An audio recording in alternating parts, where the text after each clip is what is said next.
Hi, everyone, and welcome to the special webcast brought to you by the Conference Board.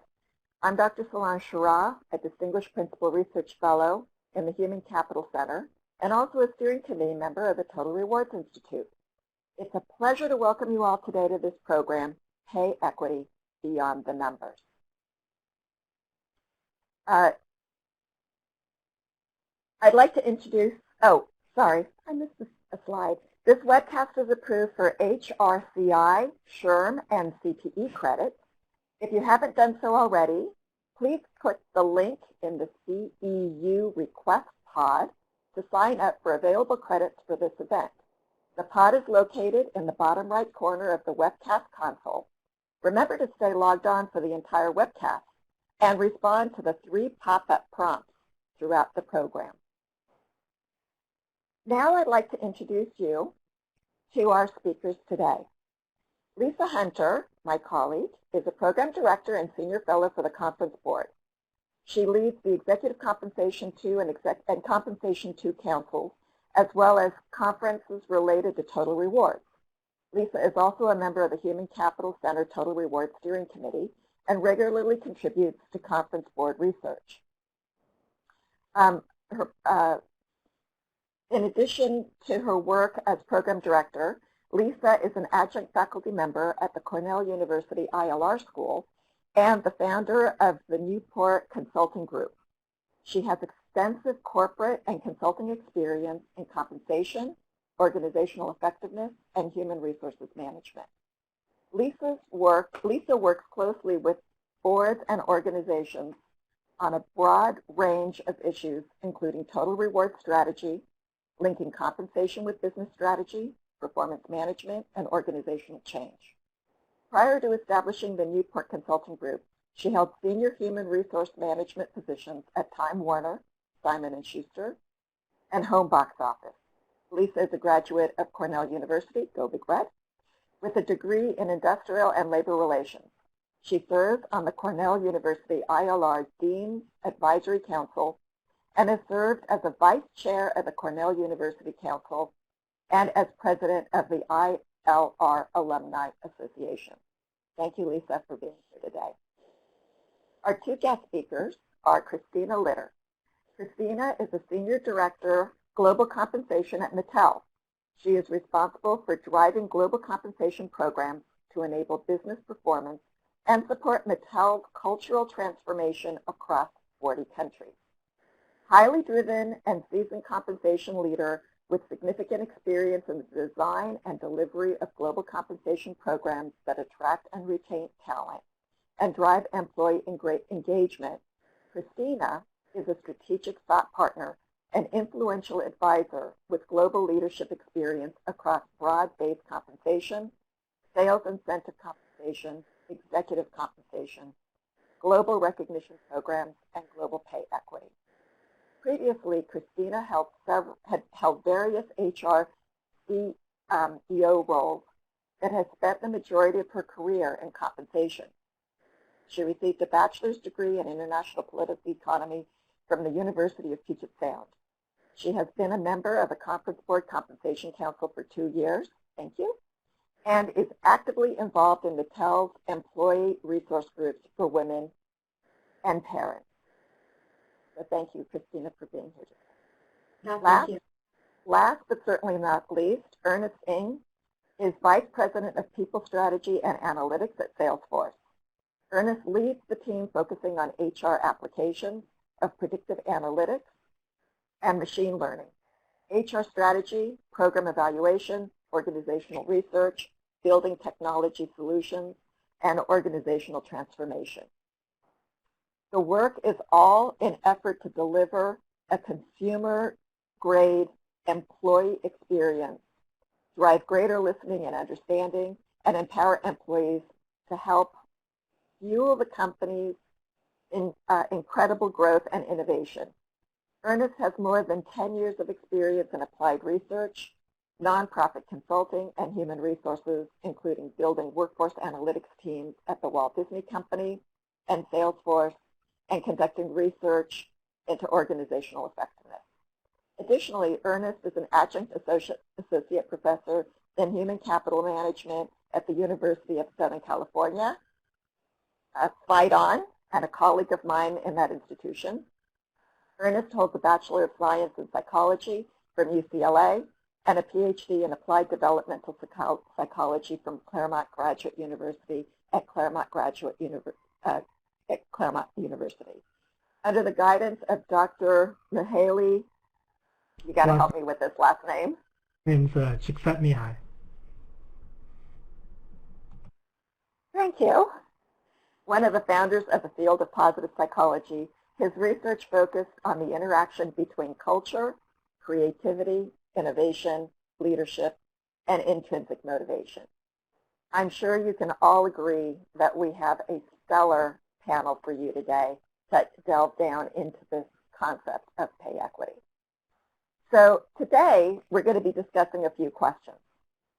And they're essentially in three big categories: analytics experience, management and execution, and importantly, communication. So we're going to attempt to address some of these questions through both lenses at Mattel and at Salesforce.com so that you have a sense of what these highly qualified professionals are doing in this space. So we're going to be talking about the approaches to understand performance against pay strategies and how organizations can sustain pay equity over time, because we all know it's a moving target. We're going to talk about how organizations are implementing pay equity. What are the complexities that each organization faces, and what impact pay equity has had on other aspects of HR. And lastly, and not because it's the least important, but probably because it's the most important, is how we communicate pay equity to both internal and external audiences. What are the things that these organizations think about when they try to develop strategy, tactics, and the considerations that they think about? So with that said, we're going to let Christina give us a little background about Mattel and her role and activities there. Great. So before we get going, Christina, let me just jump in. My job is to interrupt people today, hopefully politely, because Solange, I didn't realize that you were going to go into such a great deep dive on all of our backgrounds. We have a terrific convener here with Solange Shara as our leader. She is also a very important voice in this sector. I am not going to tell you everything that she does professionally, but I want to point you to her comments because they come with deep consulting, academic, and conference board experience. Before we hand this off to Christina and Ernest, I want to remind everyone that we are here for you, and there is a place on your screens where you can type in questions and comments. And what I will try to do is, monitor the QA flow, and in anticipation of where we're going, I may ask our Ernest and Christina to comment on things, or we may save it up for the end. But I do want to encourage you to let us know what's on your mind, and we will try to get to it. If we run out of time, we will follow up with an email. We have so many terrific attendees with us today. I'm going to tell you in advance I'm going to do something uncharacteristic, which is to be relatively quiet and only ask questions on your behalf and maybe add a point or two. The show is really Christina and Ernest, who can share with you from a fellow practitioner perspective some good insights. So now on that point, I see that many of you are interested in your CEUs. I think we've solved that problem, so please use the QA for asking us questions and commenting. So Christina, thank you for letting me jump in and remind everyone, and now the mic is yours. Great, thank you, no problem. All right, well, it's a pleasure to be here, and I'm excited to just give you a little bit of an overview. I think many of you are familiar with Mattel, the company, but just to go a little bit in depth here, Mattel was founded 75 years ago, so in 1945 in a garage in LA, and has grown to be, you know, having one of the strongest portfolio of children's and family entertainment franchises in the world. So we are a toy company where we own our own IP as well as significant amount of licensing work that we do. And we're growing in producing film and television content, gaming, music, and live events. So we're a large global company at this point, operating in 35 locations, but selling our products, you know, across 150 countries. So I'll share a little bit of those categories that we're in and where we're growing, but I think for the purposes of today's conversation, it's really important to understand that our purpose is really to empower this next generation to explore the wonder of childhood and reach their full potential. So you'll see how that purpose and our mission really weaves into the work that we have committed to do in the pay equity and diversity and inclusion space. So to familiarize you, you may be well aware of some of our area brands that we're in and the categories. So we are categories versus being gender-based of boys or girls toys. It is, you know, growing in the doll space, familiar perhaps with Barbie and American Girl, infant, child, or preschool. So, you know, really kind of from the cradle, you know, up until development into adulthood from, you know, Thomas and Friends and Fisher-Price, and then moving through from a vehicles perspective and Hot Wheels and Matchbox or some. And then, you know, categories that you may not even be aware of, action figures and building sets and games. We have some examples of Masters of the Universe, Mega Bloks, as well as Uno. So these are just some representation in the categories that we are delivering in. But as you can see, we are a strong IP-driven, high-performing toy company, and those are smattering of the brands that we're in from this space. So I think an important piece that I wanted to link back and understand is that, you know, D&I is part of our brand DNA, and, you know, our consumers are a representation of the world that we live in, and so we need to make sure that that is represented internally at Mattel as well. So, you know, we really if you use Barbie as an example of one of our brands, and here I've just shared that in the history of Barbie, in 2017 and then 2018, we had some pivotal moments in the brand where we reinvented what Barbie looks like, and they called it the New Crew.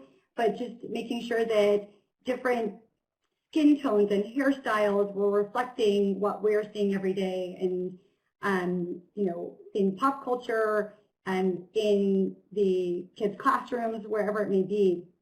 And then as we continued the feeling behind Barbie in terms of the empowerment and inspiring girls to be anything that they want, we developed the Dream Gap Project, which is a global initiative that helps fund research and bring positive role models to girls so they can believe they can do anything. We especially highlight some of that dream gap around, you know, women having, you know, little girls having aspirations to go into some science and STEM type of careers, and by a certain age they were already feeling that that wasn't an option for them. So the real partnership of living through our purpose and mission through our products to inspire that future generation. So. Fantastic. I'm so excited to see the Dream Gap Project commercials again, because it's so empowering. It's not about the doll, it's about the girl that's empowered by the doll and her vision. So happy that you relaunched that campaign. So delighted that you're here with us today, and we're really looking forward to hearing what Mattel is doing around pay gap. So with that said, we'll move on to Ernest, and please tell us a little bit about your organization and your approach to pay equity. Sure. Hi. Thank you for having me. I'm Ernest. I work at Salesforce, and the main question that we get a lot of times from people is, what is Salesforce? Salesforce is really a technology company. We sell a customer relationship management solution that ultimately our goal is to bring companies and customers together in a platform that gives all departments the tools that they need to connect to their customers in a whole new way. So you might not know Salesforce, but you have experienced Salesforce whenever you talk to many of your various consumer brands, whether it's Adidas, or in Europe they call it Adidas, a Comcast, a State Farm, a Farmer, like basically most of the Fortune 500 are customers of Salesforce, and so any sort of interaction that you have, we provide solutions to help in sales, service, marketing, e-commerce, website delivery, integration of data through and Tableau as well, so data analytics as well. So that's Salesforce in a nutshell. We are the fastest growing enterprise software company in history. Fastest to 17 billion, will be the fastest to 20 billion.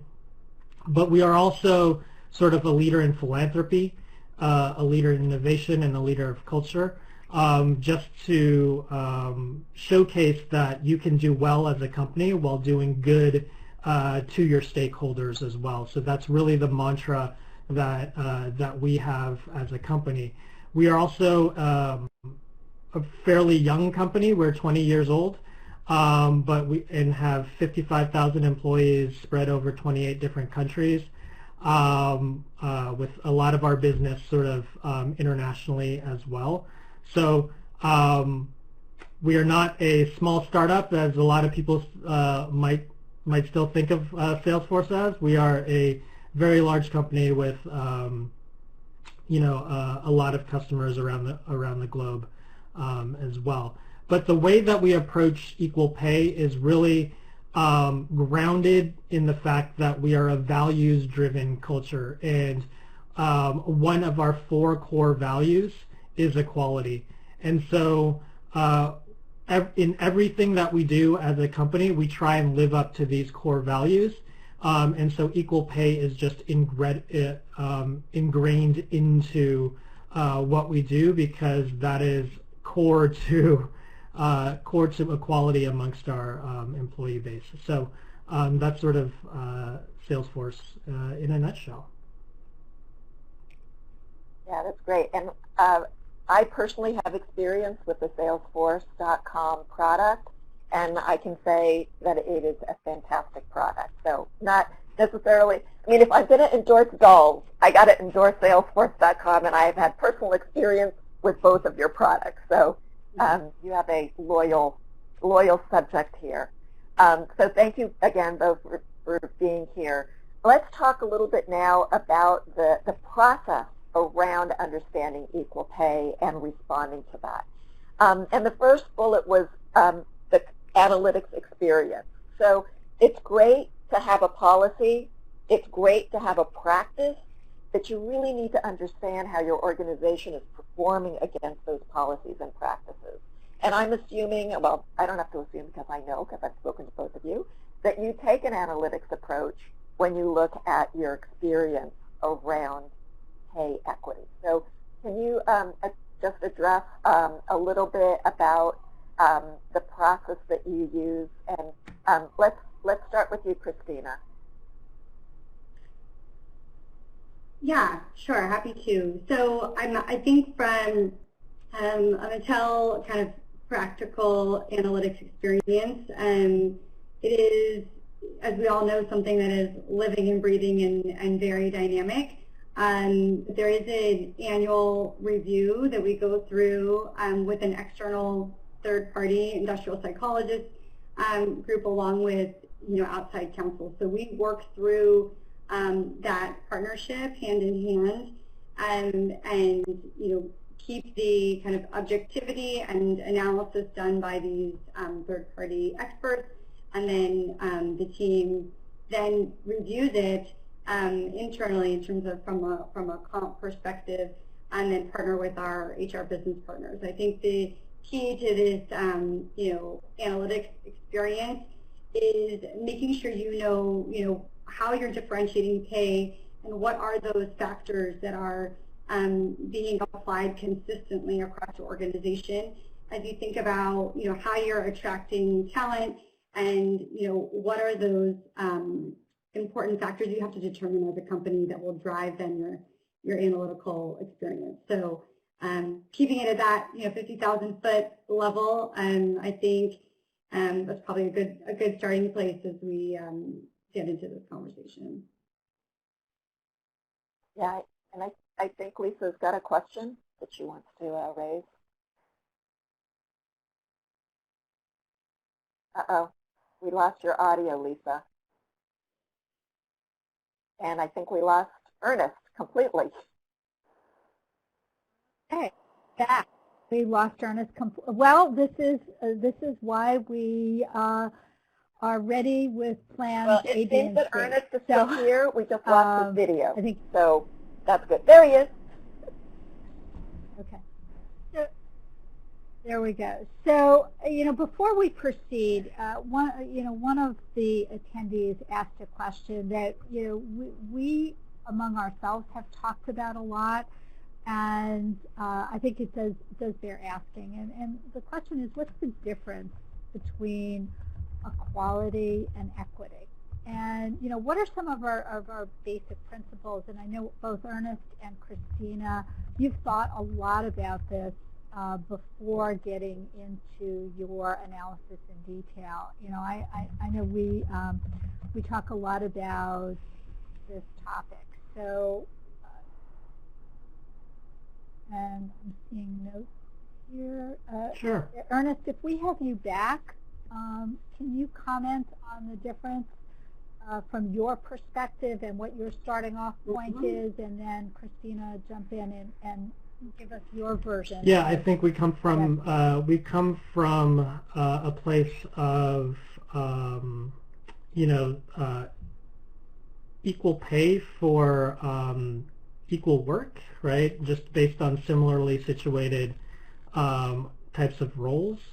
And so we try and approach it in that manner. We understand, especially in the tech space, where when it comes to pay, different companies have different sort of pay thresholds and everything like that. And so we really just focus on the role, and we have really, pay bands based on roles and all of the normal compensation philosophy around that. But ultimately our goal is to ensure that similar roles are paid similarly. And so that's how we sort of differentiate between equality and equity. I think it really just depends on what you mean by equal.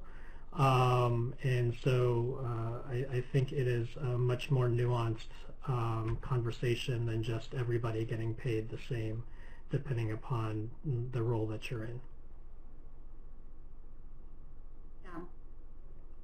Well, and that's interesting because when we talk about fairness, right, what is fair? And fair has a different definition to each person. And Ernest, as you point out, compensation and pay equity is really quite nuanced, and there's lots of different perspectives. We know domestically how we define it is different than the UK and other places. Christina, I know that you're very nuanced in how you approach it as well at Mattel.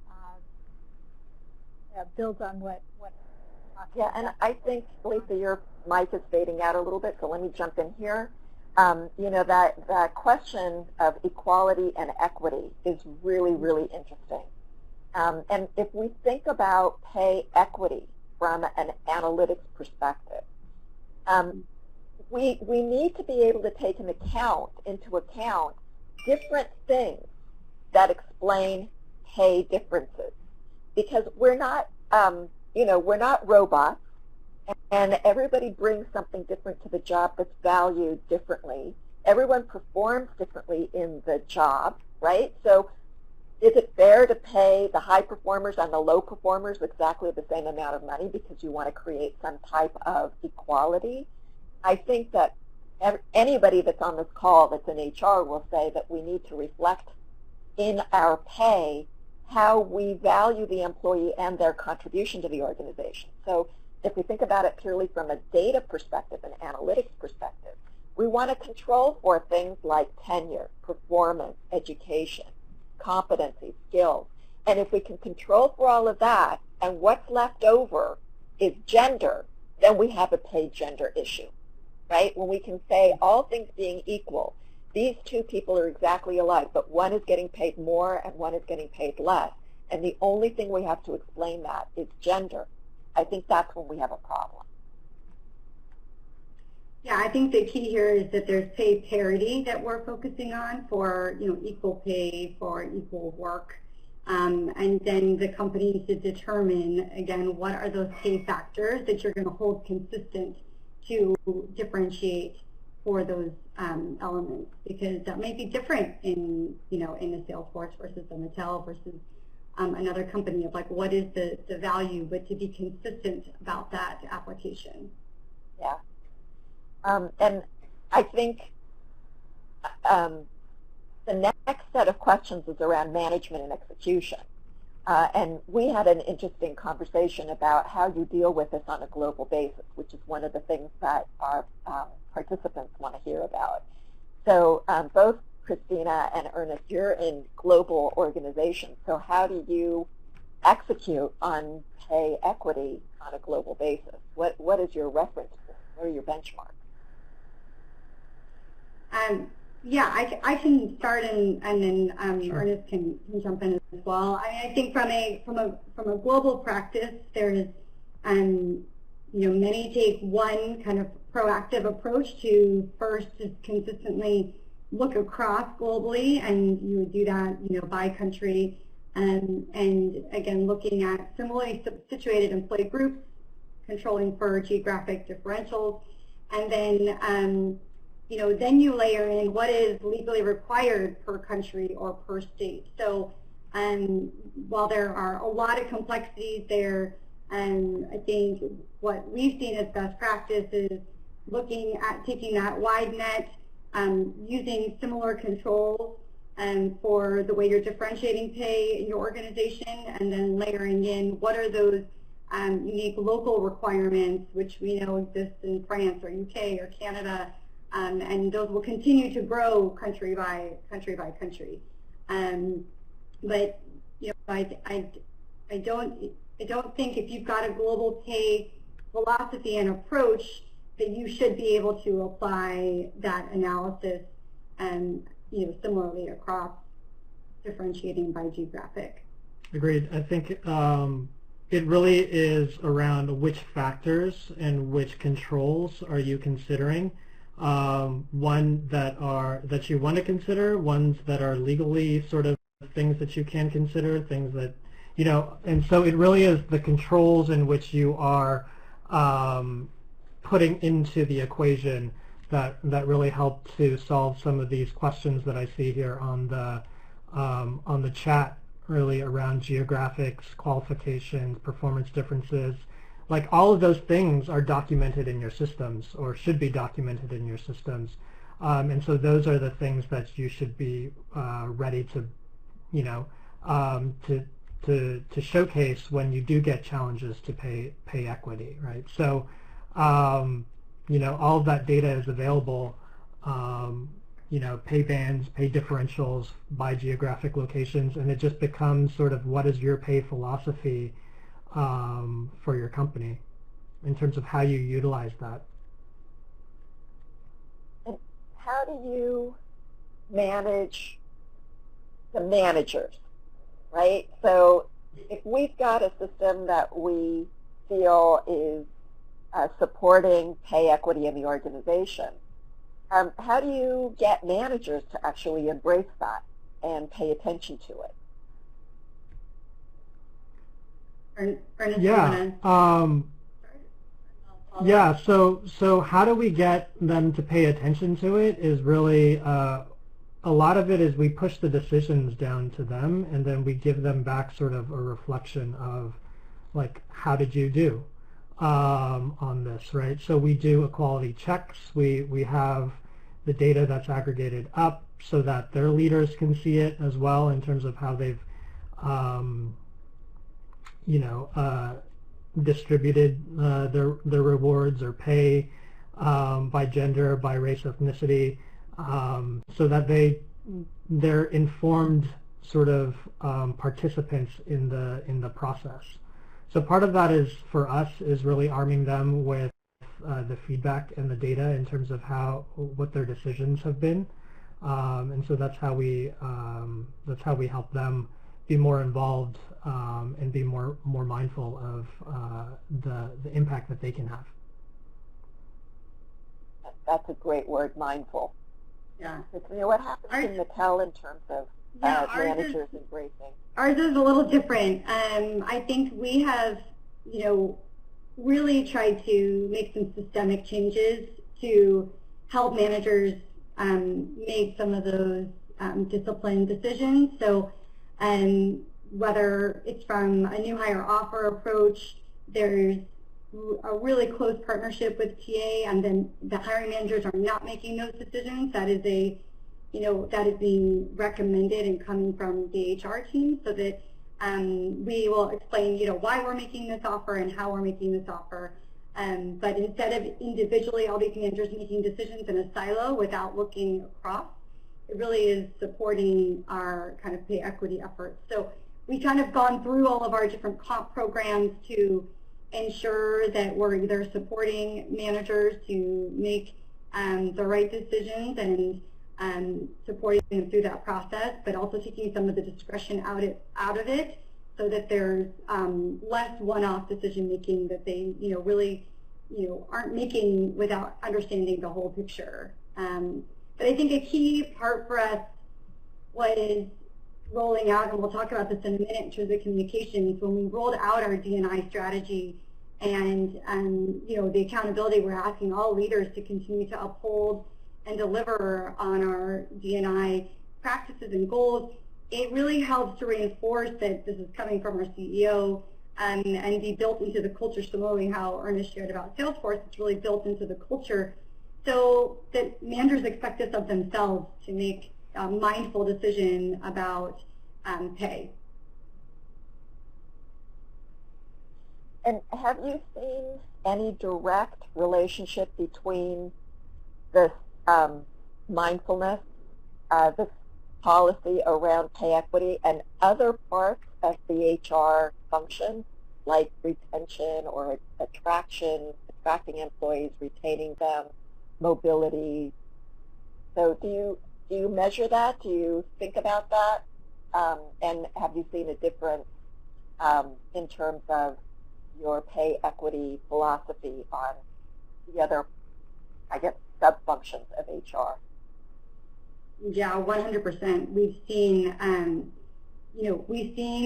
it really become a living, breathing part of the programs across HR. I think, what we've always been striving to do is to pull down any of those silos that have existed for, previously between certain HR functions, so that that's really working in lockstep with one another. So everybody is trying to drive to the same, pay equity outcomes and to deliver on that. And I think it's been a great, partnership, but you can see how, that in silos without the right information and support behind that, and you can erode some of the work you may have done from a pay equity perspective on these individual programs if it's not looked at holistically.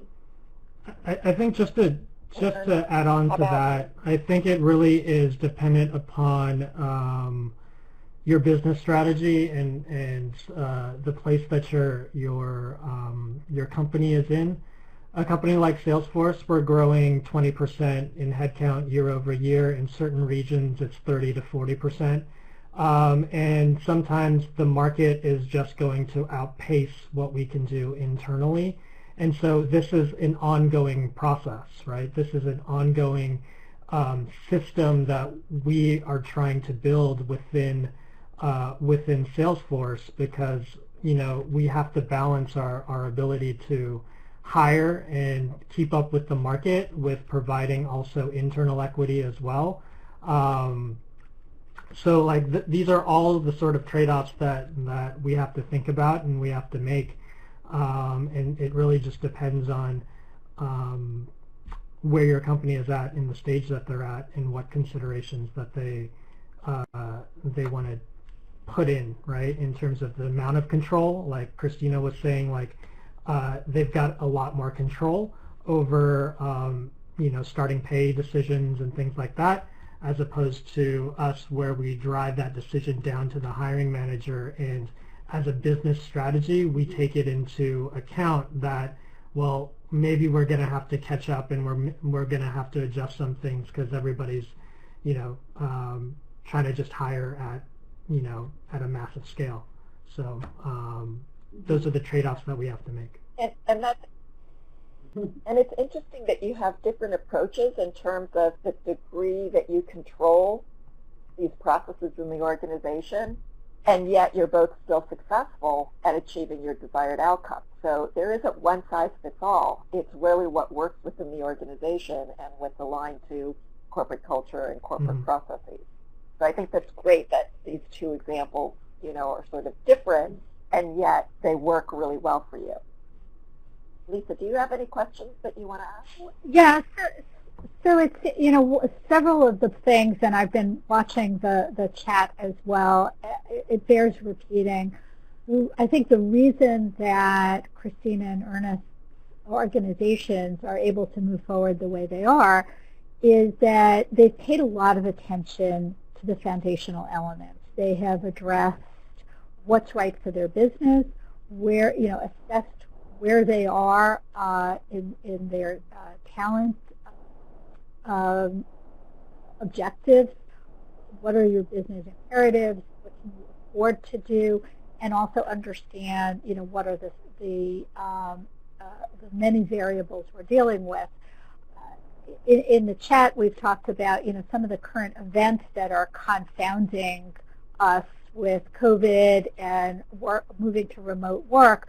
But, I think all of the conversations we've been having to date are related to, those are, if you have a strong core and you've addressed pay equity and good decision making before all these COVID curveballs were thrown at us, we're in a much stronger position to deal with that and move forward. And one of the things I'd like to ask both Ernest and Christina to share with the group is a bit more about where your starting off point was before COVID hit us with respect to pay equity, what your business conditions were that would enable you to make decisions, and how you're navigating this. So, because that relates to the very different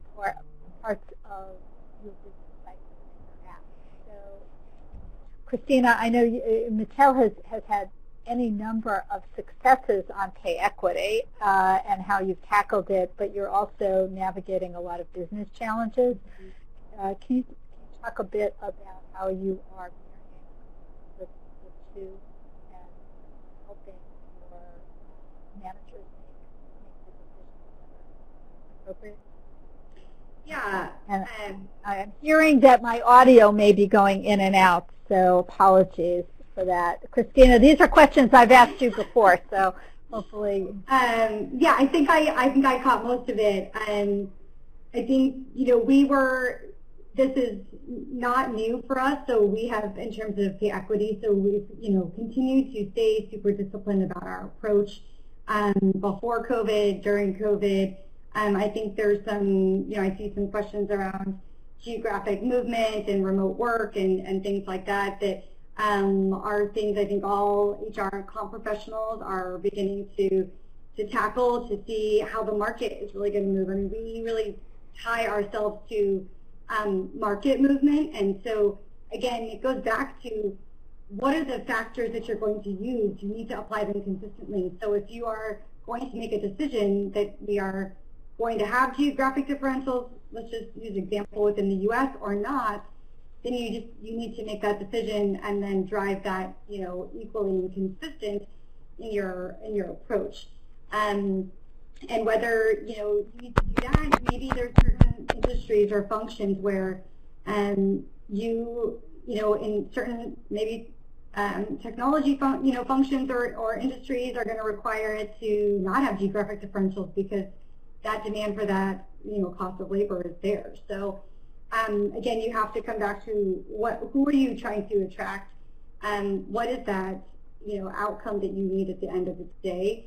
But yes, because we have been through we've gone through a couple of CEOs, and we've had we're in the middle of our turnaround, and we're having a great couple quarters. Everybody's back at home playing with toys, so that's been positive. But I think it doesn't, just because you are in that does not mean you can't address the equity. And I think that's some of the messaging is like these are really important systemic changes that you should be thinking about and making, and can be done even when your company is going through a more challenging time or is in double-digit growth mode like Salesforce. So I think that's always the right time. Yeah. Thanks, Christina. I really appreciate you're sharing that those challenges because it is a combination of both behavior and analytics here. And I know Ernest, can speak to some of the deep analysis that Salesforce does and how they approach that. Not everyone has all the resources in the world to dig deeply into these data, but again, you have to start with the decision model about what's important and what's appropriate in paid decisions, and then build your analytics from there. And Ernest, I know this is your sweet spot, so if you could talk to us about that journey. I know Christina has some other challenges with respect to resources, but give us the look at your world first. Sure. I think I have a couple of slides on this, so yeah, we have a very large team who's dedicated to doing this. Between 3 data scientists who are dedicated to this effort, our total rewards team, our legal team, our HR team, PR, external counsel, labor economists, external labor economists. We gather all of them together to tackle this on a regular basis, and so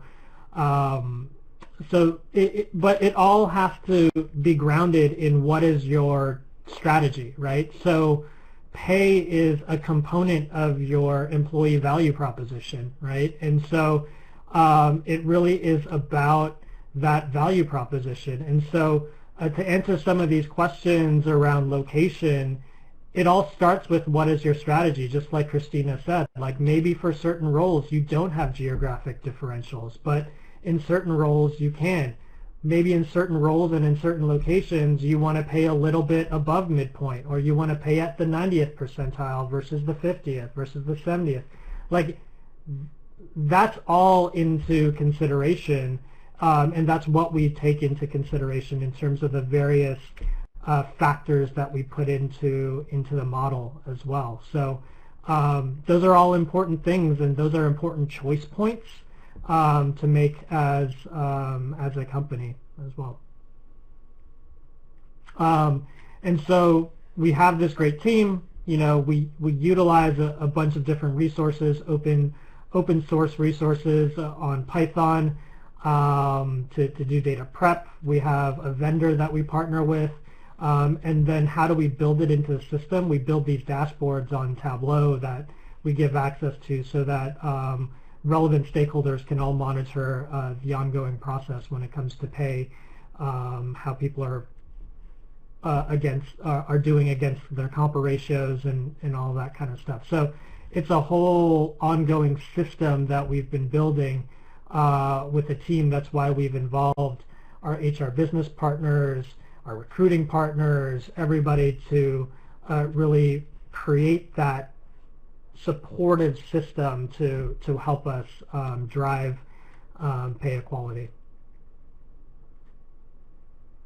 And that's really the part that takes us beyond the numbers, right? So the numbers provide the baseline, and then you're working with your talent team, you're working with job lattices and architecture to talk about pipeline. You're really, the numbers are your foundation so that you're making fact-based decisions, and they keep you from going astray. But as you move forward, it's a series of management and HR decisions on how you can make this really align with your culture. And I know one of the questions is, at what point do you allow people's pay to change in organizations? We've been talking about, you know, an annual cycle, constant pay points to allow for control versus allowing pay to be adjusted during the course of the year. So even every set of decisions you make about execution will have an influence on how pay equity. So it has a trade-off. So Christina, I know that, I'm sorry, Solange. Christina, I know that you were making a series of decisions within your organization as well. I don't want to step over you on that. Yeah, I mean, I think we have really looked at how we, from a base pay cycle perspective, we've moved to, you know, doing 2 reviews a year, the large kind of annual cycle time as well as a mid-year review. And in that annual cycle, we're really looking to drive all base pay decisions, you know, without the individual performance aspect to it. So moving away from a more traditional merit approach and driving that pay for performance still, but through our incentive plans and designs from that aspect. And so really coming at it from a true market perspective and the job responsibilities and skills that are required for that job. So in the last few minutes that we have together, I want to tackle probably the most important, once you have your house in order, it's how do you communicate this? And you know, that's I think where a lot of people will think that the rubber hits the road is how do you communicate to both internal and external stakeholders about everything that you're doing in pay equity, again, beyond the numbers. So, I don't know, Christina, you want to talk first? Yeah, sure. So earlier this year, we decided to go out with our D&I goals, beliefs, and drive a level of transparency both internally and externally at the same time. And so led by our Chief People Officer and championed by our CEO, we have, you know, come out with this belief statement. You can all go look at it on Mattel.com afterwards. There's a series of charts as well that we provided that, you know, really represents what we believe internally and externally. And with that, we went out, you know, with our goals to be, you know, listen, this is where we are. We want to have a goal on pay equity. We want to have a goal on increasing our female representation at all levels of the organization, as well as increasing minority representation at all levels of the organization. And then on our site, again, internally and externally, we put up where we are year to date. And so we've shared our U.S. pay equity results with a commitment to share, globally and kind of share our progress annually on all fronts, and continue to roll this out to the organization. We did share with our leaders first that this is where we're going. This is what we want you to champion with your teams and make it a priority. And of course, from an HR perspective, we did upfront education with our HR VPs on what did we look at, what does this mean, what do we mean to define it, providing those frequently asked questions so they were prepared, because we need them to be ambassadors of the programs and the approach. So I put out here that you can reference just some best practices around what do you want your statement to say. Again, it goes back to what your business strategy is, what is your philosophy as an organization, and then who do you want involved in that task force to make sure that you're connecting with your employee resource groups. Like we gave them a preview of the D&I goals that we were going out with. So I think it's important, and it's also important as you do this globally that you kind of educate and bring your international leadership on board, because in some locations this is a bit of a newer and U.S.-centric approach that is now becoming a global approach, especially with, I'd say most Fortune 500 companies are looking at this globally, but they're in a different place internationally, because their laws are in a different place than where some of the others are. So it's important to bring them along on the journey, but I think if you philosophically are all aligned, it doesn't matter what laws are what, you're driving to one similar outcome. So that's just a little bit about, what we've gone through. And I know Salesforce has been doing this for a while, so we're a little newer to this year, but really proud of it. And you have a lot to be proud of, because I know that you have a lot of multi-incumbent jobs across many different countries, and lest we forget that the value proposition and total rewards in the U.S. are quite different than they are in other countries. So controlling and navigating all of that is not so easy.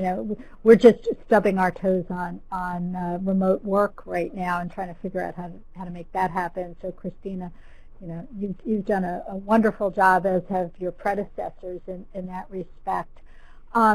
Ernest, you guys went public loud and wide on communicating. So Christina talked a little bit about internal communications.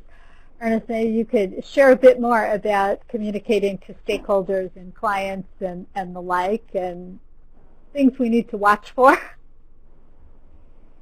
Yeah. I think one of the things is, we are not shy about our commitments. It is in Mark's book, the entire story. You can read the excerpt here on Wired, just in terms of how it went down.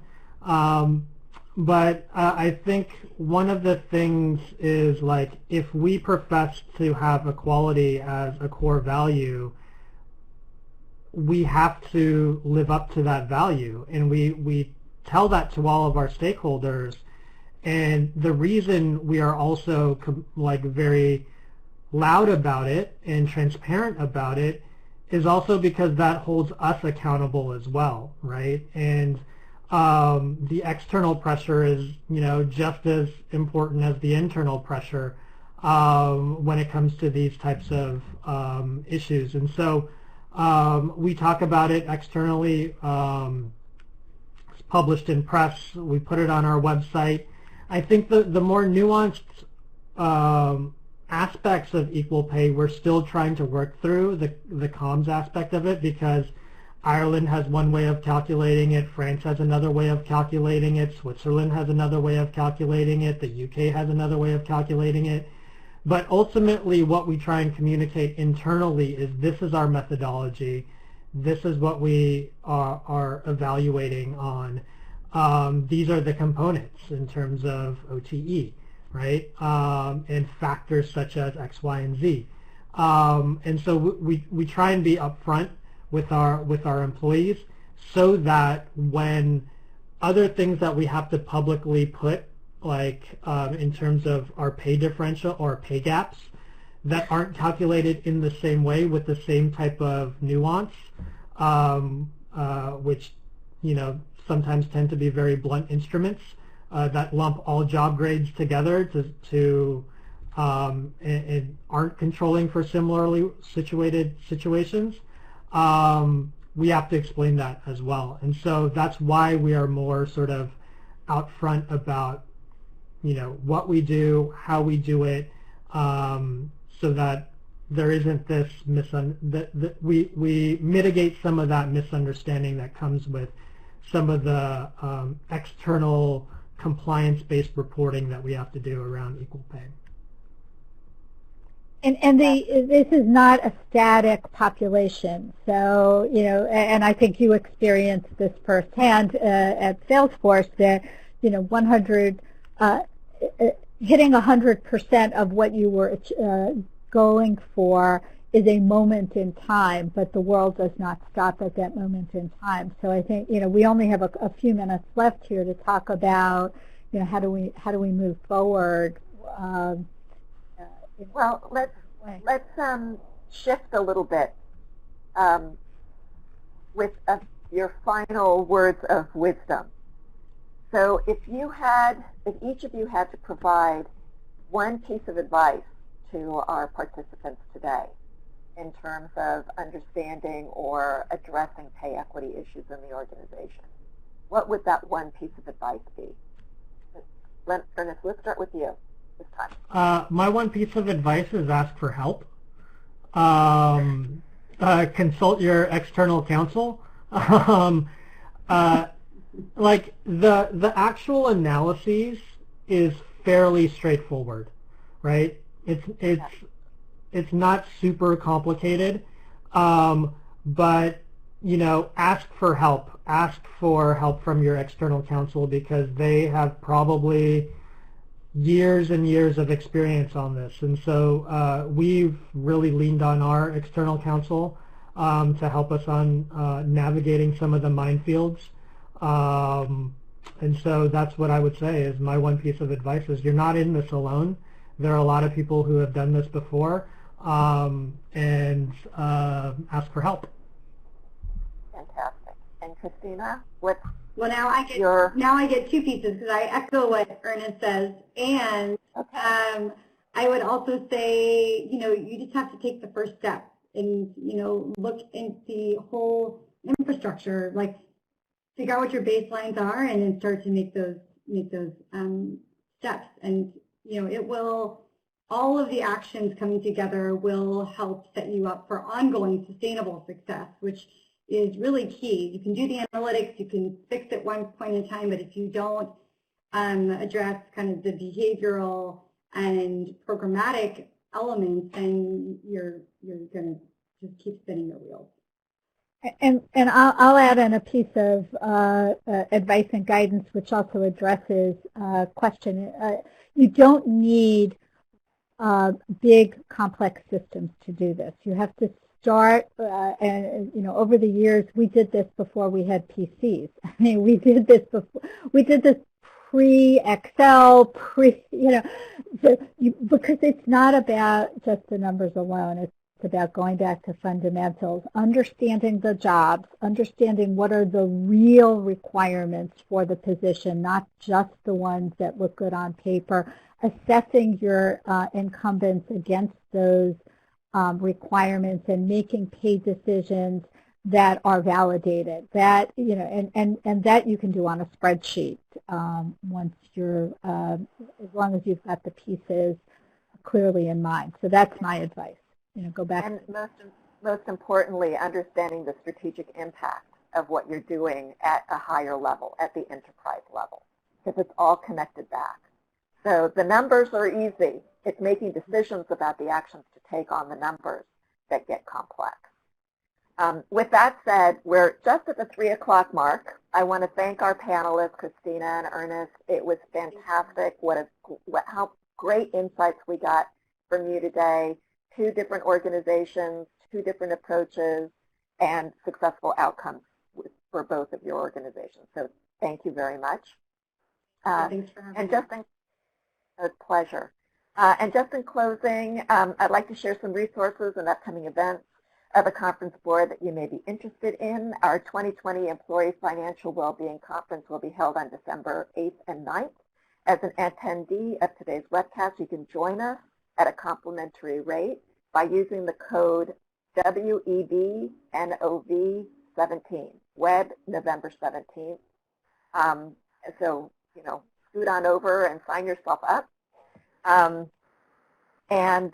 Lastly, we recently launched a new survey on U.S. salary increase budgets. If you're a compensation leader in the U.S., please take a few minutes to participate in the survey. The deadline is Friday, November 20th, and you know that the more you participate, the more valuable the outcomes are. If you enjoyed today's presentation, we have a number of upcoming webcasts to share with you. Click on the links in the downloadable presentation to register for any of these following programs, or visit conference-board.org to see a full list of upcoming virtual events. With that, I want to also tell you about the Human Capital Insights. It's a podcast series brought to you by the Conference Board Human Capital Center. There are podcasts on various HR topics available for you to listen to. Visit conference-board.org/podcast to register. Stella LaPouchore and I did one of these webcasts. It's a great experience, an easy way for you to interact with the knowledge that the Conference Board is generating. And Lisa, I know you're chomping at the bit to say well, something. I want to say something on Christina's behalf. She has volunteered to answer additional questions from participants.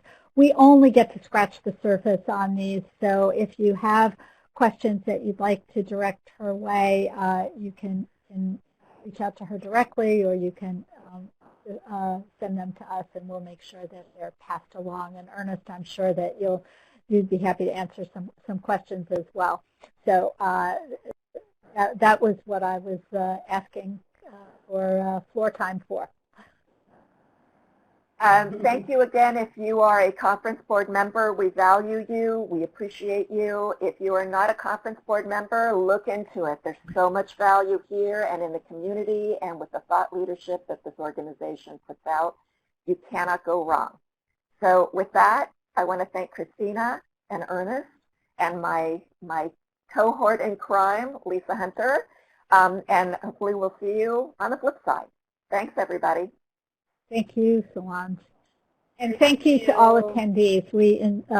Your comments were very helpful in keeping us on our toes.